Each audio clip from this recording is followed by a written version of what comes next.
I'm a former patient. I had 5 micro hand improvement surgeries. Best way to explain it is just by looking at my hands, actually. So in the beginning, when I was born, I didn't have any of my 4 fingers here grow properly. They kind of were like little stubs, almost like knuckles. And then my thumb here, most of it was maybe, just a hair over an inch long. And the doctors could never really guess what it was. It was just a genetic birth defect, because I'm an identical twin, and he was healthy when he was born, no defects or anything. So they really never were able to narrow it down. And about age 4, my grandmother, she introduced my parents to Shriners Hospital for Children and said that there's a pediatric unit out in Los Angeles.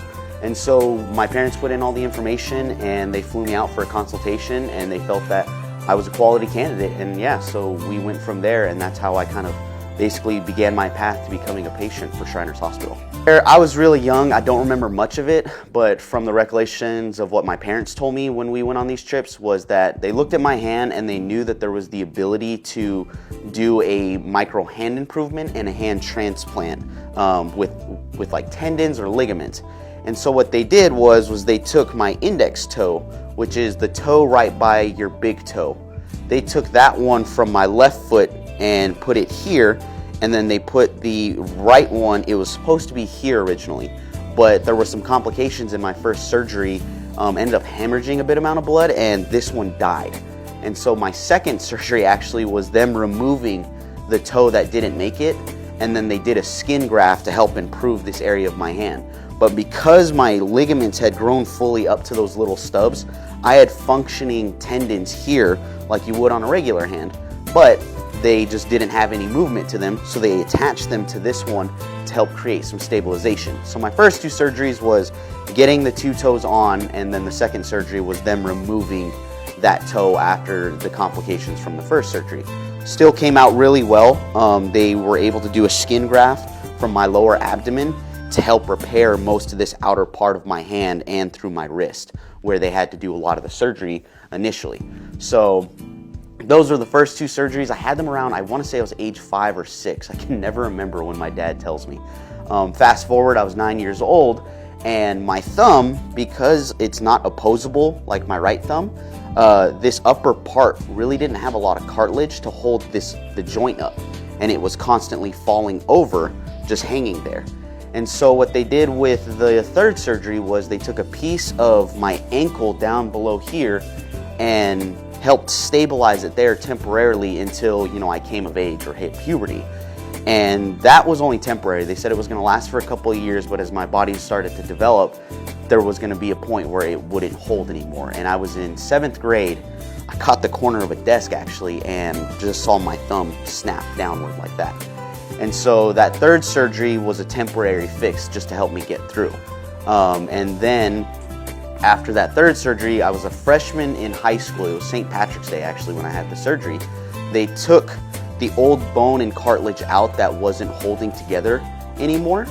And what they did was that they grabbed a piece of my pelvis and put it there, and then put a metal rod through my thumb that is there permanently now. And that has kept my thumb stable, as you can see when you're looking at it. But that was that 4th surgery, and then along with that, they went through and stabilized the tendon here on my finger because it was really loose, because it was connected to 3 or 4 different tendons, and it had a lot of just back and forth movement, wasn't really stable. So they put a metal stent right through there, screwed it into the bone, and then they put a small plate here, and I want to say it was 36 or 37 micro staples to help create a weight balance in my hand so that, it didn't feel weird or anything. And so yeah, that was the 4th surgery, just to help create a bunch of stabilization and more, stronger mobility as I move forward, because I was playing football, I was running track, I was working out, weightlifting with a special made hook that I got. So adding a lot of that stability actually created more strength in my upper left half as I got older and eventually moved into college athletics. My last surgery, which was my 5th, and these were all before I was 18, obviously, because Shriners Hospital is for children, and federally, when you're 18, they can't take you anymore.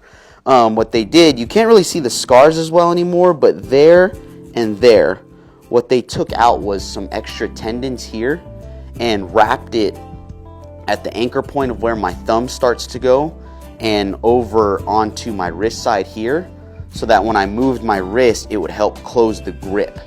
Their ultimate goal for me was always to try to at least pinch, and that helped a ton in terms of just creating more grip and actually the ability to hold things. Whereas before that, I wasn't able to do as much. You know, when I bend inward, like this wouldn't close as well, and that last surgery helped just really strengthen a natural grip strength there to do some extra stuff, you know, without the need of a hook or any extra help maybe from my right hand. And yeah, so those were my 5 surgeries.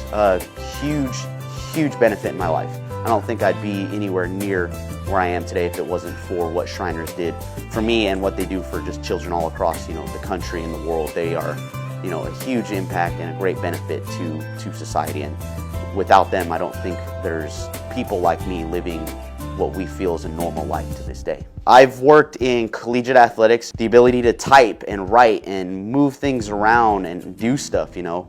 I don't have that without Shriners and their generosity in, you know, doing my type of surgery. I mean, the doctor I had, Dr. Neil Jones, who he's my hero to this day. I mean, I don't do everything I do if it wasn't for his generosity, but yeah, he was one of, I think, 3 people in the world at the time when he did my surgery back in the 90s. And by the time he was getting close to retirement from helping with Shriners, I think he was still only one of 4.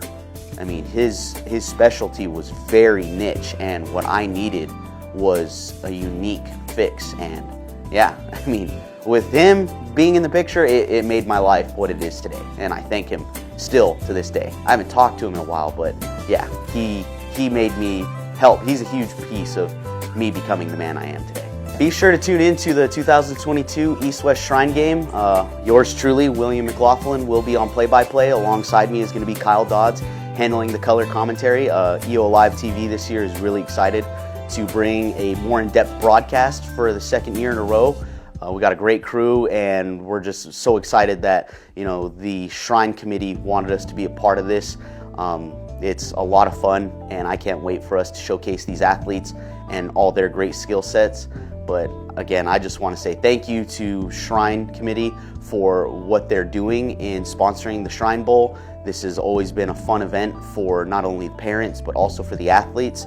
And for those of us that are former patients of Shriners Hospital for Children, it means the world when we get to educate, or at least the public gets to learn more about what Shriners does for the children, not only in the United States, but around the world. So it's a lot of fun. I'm excited, and I can't wait for everybody to tune in and catch some great football.